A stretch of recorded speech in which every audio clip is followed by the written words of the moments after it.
Collègues, pour le groupe Les Démocrates, la parole est à Monsieur Emmanuel Mandon pour une durée de 5 minutes. Merci, Monsieur le Président. Madame la Ministre, chers collègues, tout d'abord, je souhaiterais remercier l'ensemble des rapporteurs et saluer leur travail. Ils ont œuvré, je crois pouvoir le souligner, à améliorer ce projet de loi portant diverses dispositions d'adaptation aux droits de l'Union européenne en matière économique, financière, environnementale, énergétique, en transport, de santé et de circulation des personnes. Ce texte, DADU, tel qu'il est communément désigné, constitue désormais un rendez-vous régulier pour notre Assemblée. Il incarne depuis 4 ans une démarche essentielle de transposition des directives européennes et de mise en cohérence de notre droit national avec les règlements adoptés par l'Union européenne. Ces DADU ne répondent pas simplement à des obligations légales, mais ils reflètent notre attachement et la nécessité d'une Europe forte, harmonisée et solidaire. Ce texte DADU aborde des enjeux cruciaux et un champ législatif très large, comme son titre l'indique. Autant de domaines qui touchent directement le quotidien des Français et reflètent notre ambition européenne. Et sur le plan fiscal, j'aborde immédiatement ce point, les dispositions prévues à l'article 1er permettront ainsi de mieux encadrer les services d'investissement. Je pense notamment à l'interdiction à partir de 2026 de la pratique du paiement par flux d'ordre, pratique très controversée en raison de conflits d'intérêts qu'elle peut générer pour les courtiers. De son côté, l'article 2 transpose notamment la directive Daisy Chains 2 et met en œuvre le règlement C2R3 qui finalise la réforme BAL 3.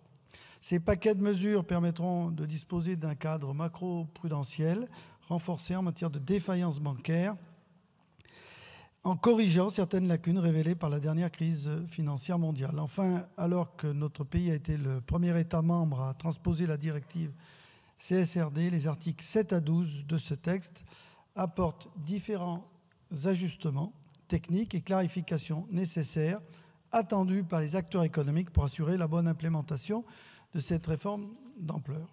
J'en viens au plan pénal avec les articles 14 à 19 de ce texte qui marquent incontestablement une avancée majeure avec le renforcement du régime des actions de groupe. En 2022, nos collègues Laurence Vichnievsky et Philippe Gosselin avaient travaillé et déposé une proposition de loi ambitieuse en la matière.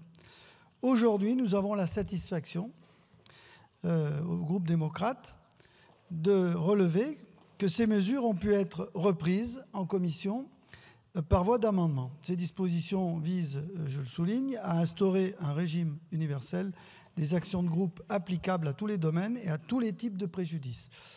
Elles élargissent ainsi la qualité pour agir, rendant ainsi le dispositif plus inclusif et plus efficace. Ce dispositif aspire à une justice plus accessible et plus équitable. Sur le plan écologique, eh bien, nous relevons que ces dernières années, l'Union européenne a intensifié ses efforts pour accélérer la transition écologique et le développement durable. Ce texte que nous examinons s'inscrit ici pleinement dans la dynamique, avec des mesures concrètes. Tout d'abord, il apporte des clarifications nécessaires sur les responsabilités financières liées au raccordement des projets de réseaux électriques, un enjeu majeur pour le développement des énergies renouvelables. Il simplifie également les règles permettant l'installation de panneaux solaires dans les parkings, répondant ainsi à une attente forte en matière d'innovation énergétique. De plus, il adapte nos dispositifs de protection environnementale pour concilier développement des énergies renouvelables et préservation de la biodiversité. Autant d'ajustements qui illustrent notre volonté de bâtir un modèle énergétique plus respectueux de l'environnement tout en respectant des objectifs européens. Ces efforts ne se limitent pas, nous le savons, à l'énergie. Le texte favorise également l'intégration des normes européennes dans les domaines du transport, de l'environnement et de la santé. Par exemple, il prolonge la durée des contrats de régulation économique aéroportuaire et encourage l'amélioration des systèmes de transport intelligent pour une mobilité plus sûre et plus interconnectée. Enfin, nous saluons l'intégration des obligations européennes liées à la prévention des inondations, un enjeu d'une actualité brûlante au regard du changement climatique, ainsi que la reconnaissance des qualifications des professionnels de santé étrangers, une mesure essentielle permettant de répondre aux besoins de notre système de santé. Je termine, Monsieur le Président. Ce texte ne se limite pas à l'adaptation de nos législations. Il porte une ambition plus large, renforcer l'efficacité de la construction européenne. Nous formons le vœu que ces dispositions seront reprises par de nombreux pays.